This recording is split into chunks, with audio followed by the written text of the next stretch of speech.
Welcome to the Planet B podcast, where truth, transformation, and faith converge. Join us as we flip the script on ecological despair, guided by Dr. Sailesh Rao's vision for a compassionate, rewilded vegan world. Let's begin the journey to the greatest transformation in human history. Hi, everyone, and welcome to the Planet B podcast, episode 15, the Vegan Rewilding Solution. Dr. Rao, this is going to be a really good one. Yes. It puts it all in a nutshell, what is the solution to all our problems? And I start with a quote by Dr. Michael Greger, who said, "We should all be eating fruits and vegetables as if our lives depend on it." Because it does. Yes, it does. Collectively, it does. Very much so. And fruits, vegetables, and then grains, nuts, seeds, plant-based foods and whole plant foods should become normalized. And that's the solution to planetary health. It's a solution to human personal health. And it's a solution for sustainability. The big question, Dr. Rao, is what would happen to our Earth if humanity went vegan? If humanity went vegan, everyone started eating healthy plant foods. Health becomes normalized as opposed to diseases. And then you will discover that you need far less land to grow our food than we use today. Which means you can return 40% of the land area of the planet back to nature, on which you can restore the original ecosystem that used to be there. It could be mangroves, it could be prairies, it could be the original ecosystems. So forests, mangroves, prairies, anything that was there before, you can restore them. And when you restore that, you give land back to the wild animals. So the wild animal population will start growing again. If you look at the statistics today, of all the mammals on Earth, 36% is human beings in terms of total weight.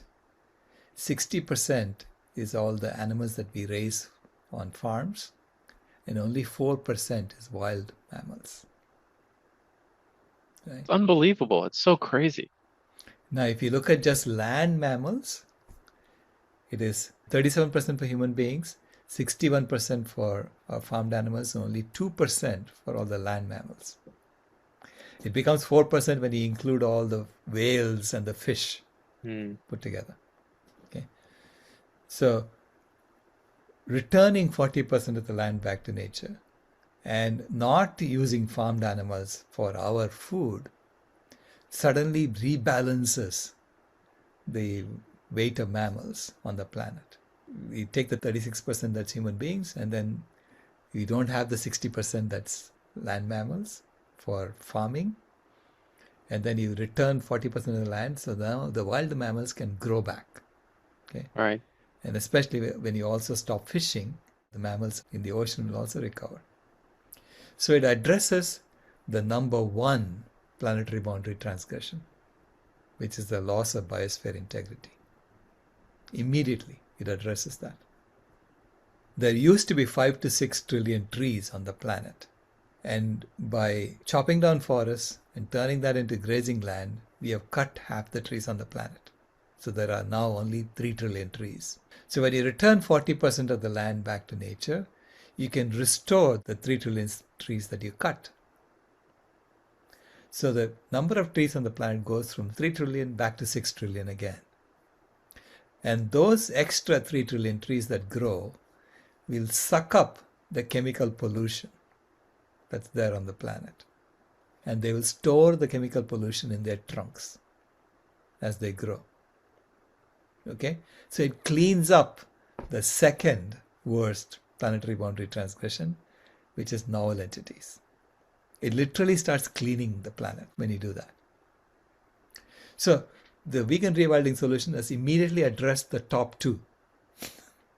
Right away. Right away. Okay? Start sucking it up. And of course, you have to stop, pouring 220 billion tons of chemical pollution into the environment every year, which we do for mainly because we think that brown toilet paper is no good. It has to be white. Things like that, right? So we do silly things like that in order to pollute the earth. Okay? So a lot of the chemical pollution is unnecessary that we are doing. So we have to rethink all our processes. But the existing pollution gets cleaned up right away with those trees.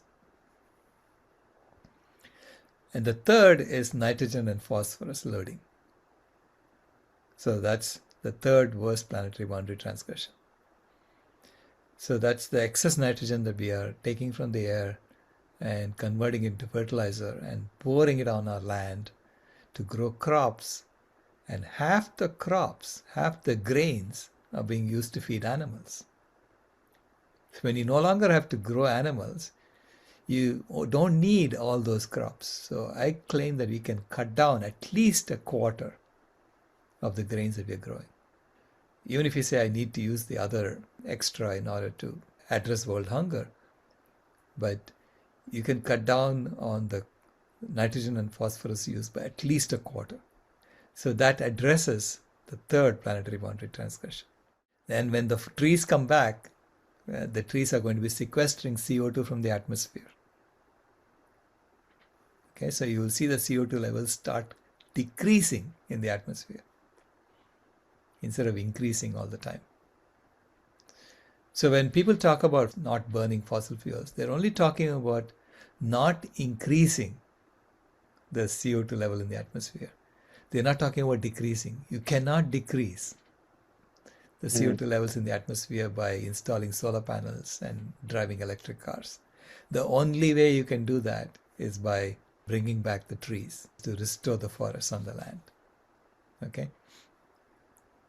All of these machines that we do to suck CO2 cost trillions of dollars.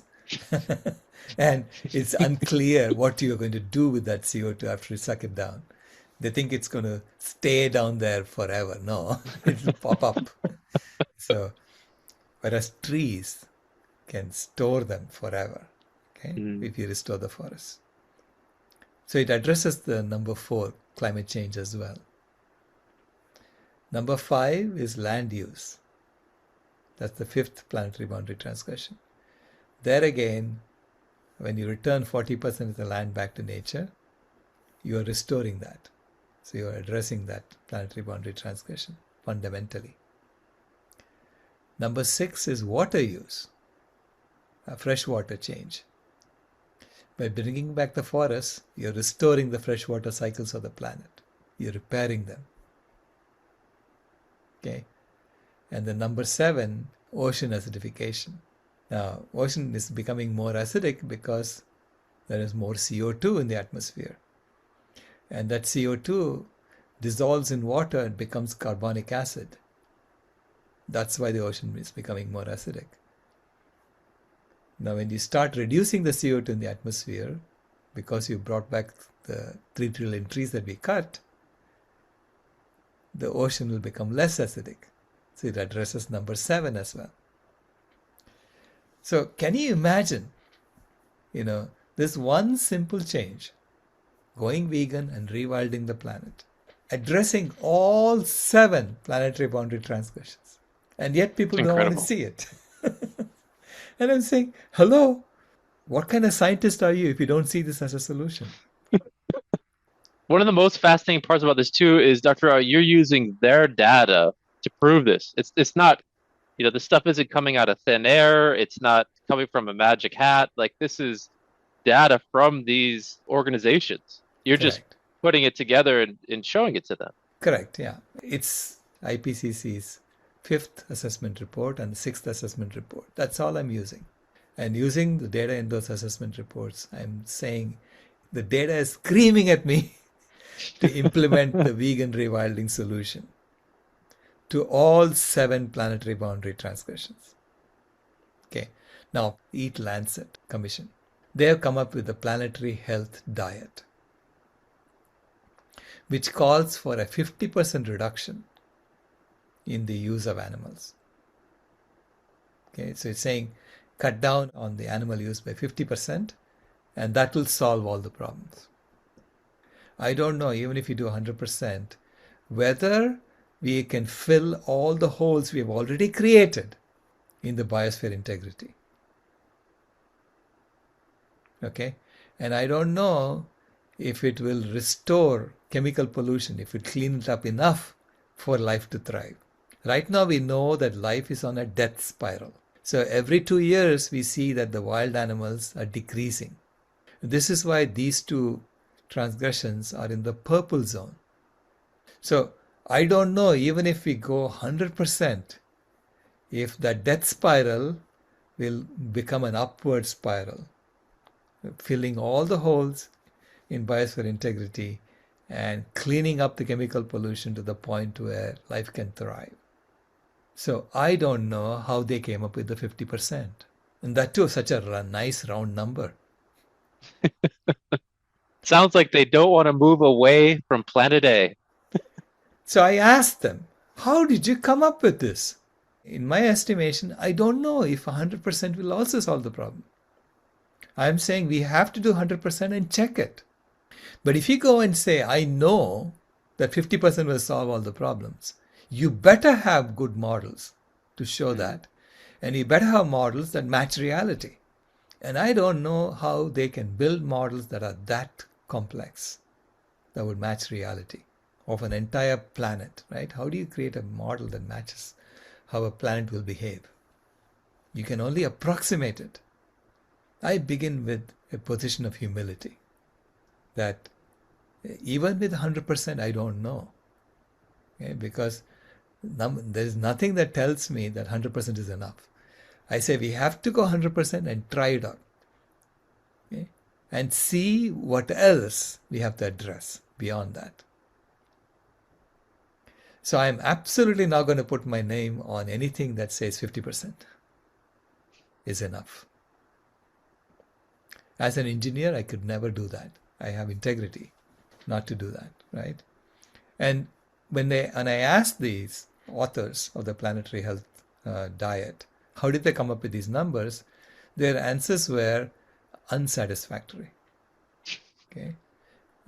Basically, they said that they put it in their model and it seemed to stabilize it. Stabilizing it is not enough. You have to restore it. With the terminology, stabilizing it would just mean that all of the issues we face today would continue. Yeah. Things don't get better. They just stay the same. And they'll stay the same according to your model. But are you sure it'll stay the same in reality? Right. And then are you going to come back and say, excuse me, it has to be 75%? I said, just put it out there on the table and have some humility, instead of saying, I know it's going to stabilize. It's like putting out a fire. You have to put out the fire completely. You cannot say, I can let half the fire burn. It's so common sense when you really think of it in that way. Yeah. And also, when you do 100%, you have to change the entire foundations. So they're saying you don't have to address the foundations. You don't have to address the protein myth. You don't have to address the calcium myth. You don't have to address the growth myth. Right? You just have to decrease it temporarily by 50% and then continue growing. What happens when you continue growing? It'll increase from 50% back to what it was. So it's not well thought out. It's not an engineering solution. It's not done by engineers. It's done by politicians, if you ask me. It is not based on science. It's exciting because at least we're seeing it. That's step one. Because if no one was seeing it, that would be the biggest problem. But there is people that are seeing it, and then it just takes sharing it with one person, and then before you know it, it spreads around the world. Absolutely, because when you know there is a solution, and it's also about examining everything that we are doing together. So it's like rebuilding, re-engineering human engineered systems and making them all come into alignment with nature, right? So when you do a comprehensive transformation like that, why wouldn't we want to be part of it? We are in that position. We have to address everything together, right. and not try to retain the colonial remnants. And I've seen this firsthand where when when I share your data with people, immediately you do see a spark. People who do eat meat or they're not moving in this direction yet, but when they understand the data and they see it from the scientific side, it's, it does plant a seed, and that seed can grow very quickly as well. We have to be very dispassionate when it comes to the science and the data. Share with people exactly what is going on, and that there is a solution, and that solution has to be embraced fully, not half-heartedly. I know this is maybe redundant at this point, but scientifically and statistically, do you see any other solution besides the vegan lifestyle to address these issues? I don't see anything that comes close to addressing all 7 planetary boundary transgressions, as well as the social justice issues. I don't see any other solution that comes even close to it. Okay, all these other solutions that people are working on, like are technological solutions that are trying to maintain the system, like a CO2 sucking machine. Well, you addressed CO2, but you didn't address anything else. Essentially, is that machine just a replacement for a forest? Yeah, it's a replacement for trees. Yeah, it's just shocking. It's like we could just plant the trees.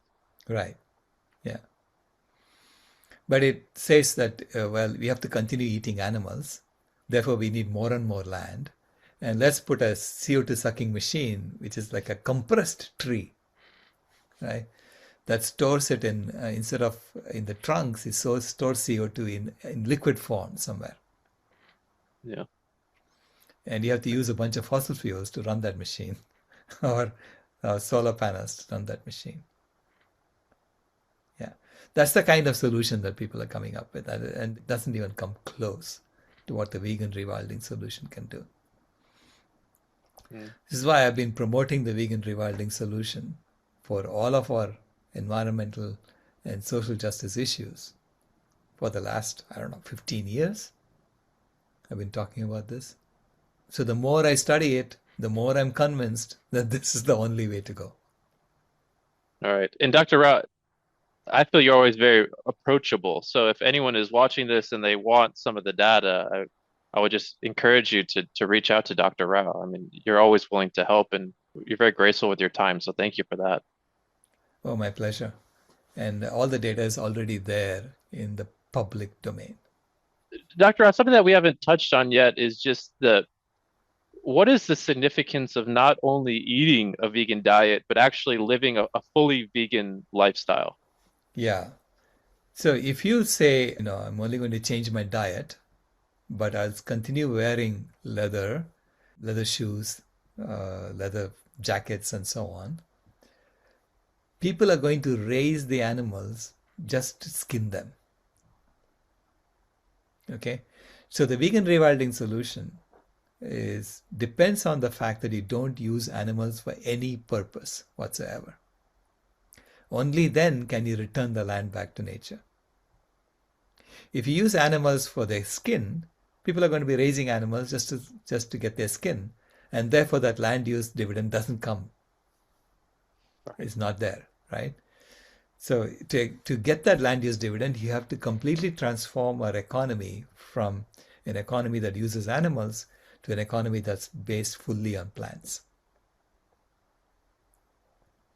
So this is why it is not just an economic transformation, it's also a spiritual transformation. It's also a cultural transformation. It's a complete whole system transformation that needs to happen for us to get that dividend. If you look at the data, our animals are providing us with 190 million tons of food on our plate in terms of dry weight. But our animals are also providing us with 140 million tons of skin and blood and bones for all the other uses, for making glue, for making medicine, for making clothes, for making shoes, and all kinds of things. Right? So there's an entire industrial apparatus that's using the remains of animals for other purposes. And now we also have vegan versions of all of them being built already. So it's about completing that and creating a completely plant-based version of human economy. Dr. Rao, it's an exciting time to be alive. 2026 is going to be a very exciting year. Absolutely. I'm really looking forward to everyone embracing this and moving forward, because we have to do it quickly, right? Nature is telling us, do it quickly. It's like when you discover you have a fire in your home. You don't sit around saying, how long can we sit around until the fire, becomes unmanageable? No, you get up and you start putting out the fire as quickly as possible. Wonderful. So going into the next episode, chapter 16, we'll be looking at the animal agriculture position paper that Dr. Rao wrote, and it takes another look at the data. So very, very clear from a statistical standpoint on why vegan rewilding is the solution. Dr. Rao, would you like to share any final words as we close out episode 15? Yeah, thank you for being with us until now. And we are halfway there. And the rest of the way, it's going to be even more exciting, because we're going to explore how this solution impacts every aspect of our lives. Awesome. Well, thank you so much. Thank you to everyone for joining us. Thank you so much, Dr. Rao, for your time. And we're halfway there. We got a fun half to go. This has been a podcast from Planet B, where the future sends thank you notes. If you haven't moved here yet, we thank you for visiting.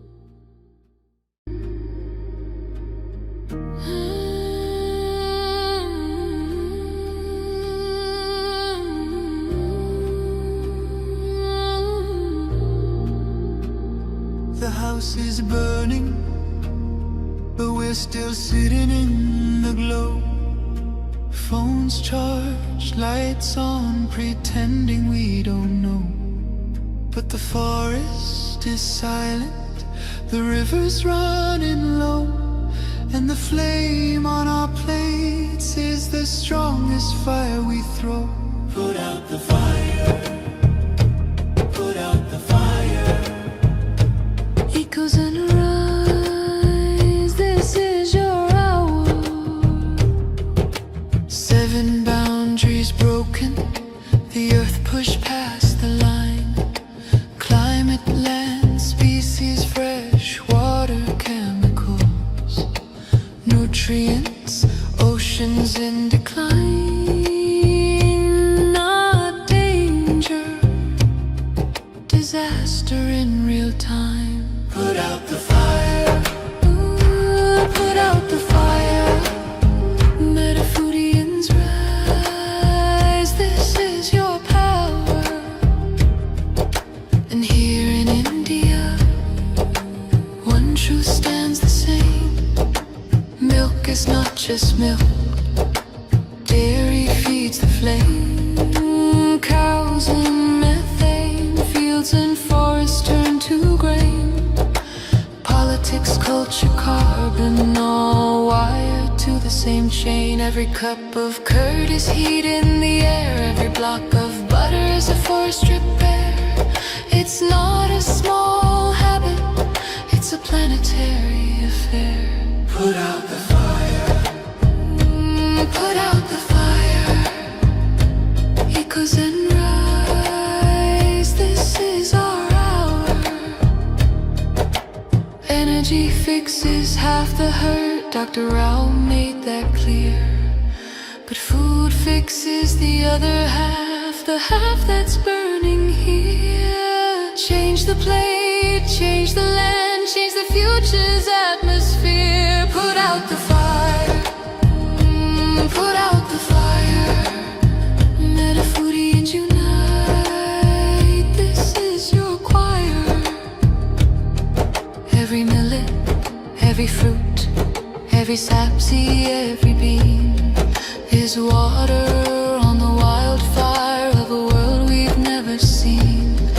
Every oil-free bite is a river turning clean. This is not perfection, it's direction. Not pressure, but protection. A week of choices can cool a generation. A company's courage can ignite a nation. Put out the fire. Ooh, put out the fire. Echoes and rise. This is your hour. Metafoodians unite. Metafoodians ignite. Sharing love in the meta zone. Light in the path to a cooler